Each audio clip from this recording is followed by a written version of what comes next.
Hello everyone, hope you're doing well. It's time to have a look at a new ground American vehicle that is coming to the game in the next major update. It is the M1A2 SEP V2.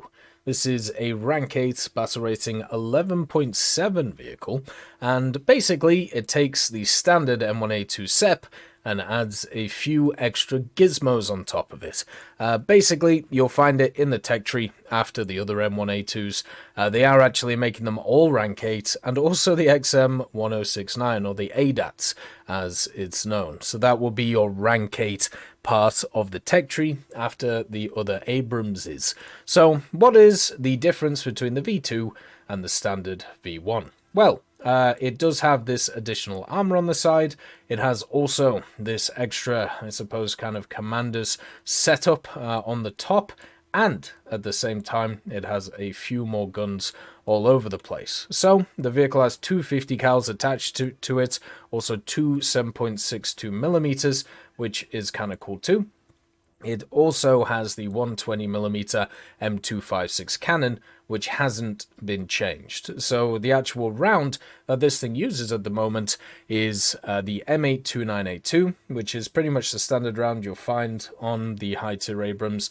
Nothing different there compared to what we've seen previously. It does have a really cool thermal suite, though, for the gunner, commander, and also driver, which is really awesome, and at the same time has the laser rangefinder to help it out too. It does also get some mine protection, which is surprising. You can see it does add a lot of empty mass, but I'm wondering if they're going to do something with mines now. A lot of these new vehicles have this mine protection, so kind of just additional armor on the lower area of it, which at least right now doesn't really do too much, apart from maybe give it a little bit of extra armor if somebody tries to shoot at the lower glacis, or if a bomb goes under it and it kind of explodes upwards.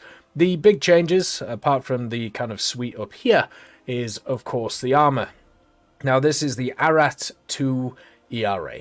Now, the problem with this ERA, as you may have already found out, is it pretty much doesn't help at all when it comes to kinetic protection. And what are the main rounds that are used at high tier, you may ask? Well, turns out they're kinetic rounds, so pretty much this will be useful against certain ATGMs, certain kind of air stuff. If a bomb misses and lands next to you, you know, the chemical defense of this will help, but the vast majority of the time this really won't help you at all. Instead, it will just add extra weight to the Abrams chassis. It means when you are fully loaded, this thing is 67.5 tons, and also it has a 1500 horsepower engine still. So it just has a worse power to weight. It is able to go fast forwards, but also fast backwards, which is quite nice with its automatic transmission. But let's not kid ourselves. This is a very chunky Abrams with the additional weight of not just this armor, but also the top area too. It'll be interesting to see if this gets overpressured too. Probably won't, because the crew's pretty low in it, but we'll see what goes on. All of the rest of the armor is exactly the same from the other M1A2. Nothing different there at all, at least right now. And on the inside, you have the 4-man crew. You got the driver, the loader, and the commander, who does have fire control, and also the gunner, who's incredibly low down. It still has the manual reload of the 120mm, so you do have the very good reload rate if you have an ace crew on it, meaning that you can fire a lot of shots off. You have the good gun depression, good targeting speed as well on the gun. Even with the additional weight, the targeting speed is still very good on the vehicle. So all of those characteristics are great for this Abrams, especially compared to some of the other vehicles that you face. But at the end of the day, you're not really getting anything that's hugely revolutionary. Does this look like a more modern vehicle? Well, yes, since it has more gizmos on the top of it. Does it offer anything that is massively different to what we've seen before? No. One of the big things that happened when Rank 8 came in for aviation, it brought in the MiG-29 and also the F-16, and a massive rapid expansion of certain mechanics that we've seen previously. When it comes to ground, that's not really happening. Instead, for ground, you just have pretty much the same vehicles, slightly different variants, slightly different stuff added on top of it. And that's exactly what you have with this one. Like, you're not getting, the HEVT, you're not getting the HETF, you're not getting ATGMs with this thing, you're not getting anything really new. You are just getting an Abrams, which we'll be able to add to the lineup for America at high tier, which has some additional armor, which is pretty useless compared to what you have seen before.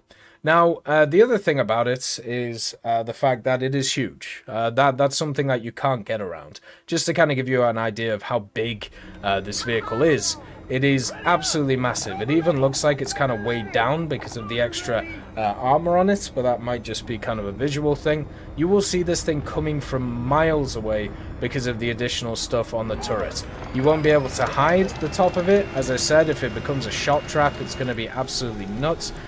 But at the same time, as I said, the kind of trade is, you can see, you get some quite nice thermals on the gunner.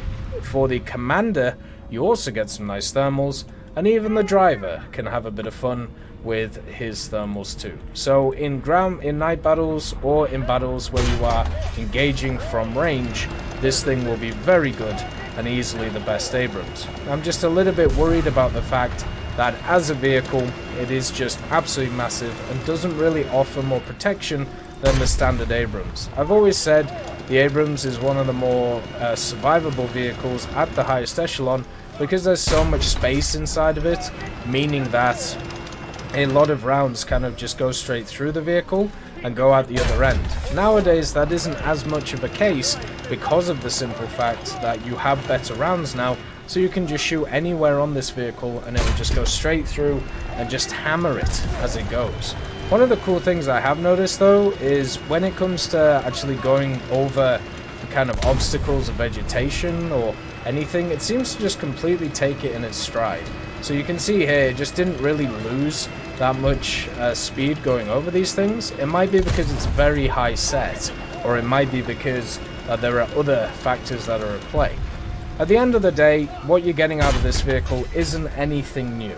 This isn't something which is, going to blow anybody away. It is just an Abrams. You play it in exactly the same way as all of the other Abramses that exist in the game. You just have slightly more armor and are slightly heavier. Very similar to what's happened with a lot of other vehicles in the higher echelons of the game. It is an excuse to add in rank 8 into the game with a new interesting vehicle instead of just a vehicle that would be, kind of boring to the masses if they just decided to leave the two M1A2s and nothing else. The expansion of the Abrams in War Thunder is nothing short of amazing, but also at the same time, we have to ask the standard question we always do when we get another variant of the same vehicle. Was it needed? Is it interesting? And will it get people more excited for the next thing to come?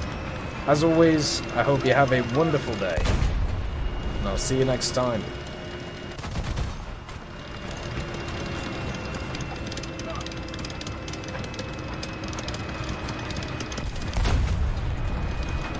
I'd just like to thank Brendan Quinn, Vilneus, Character Fuel, Juan the Panda, Carrion Crow, Gus Irenicus, Pyman, Merciless Reaper, Orange Tail, Teddy, Daniel Stanton, Moxie, B. Young, Bareen, Peter Grayling, Alan Hacker, Sem Alslan, Uncle Bean, and Derek R., and also Lafouche for supporting the channel.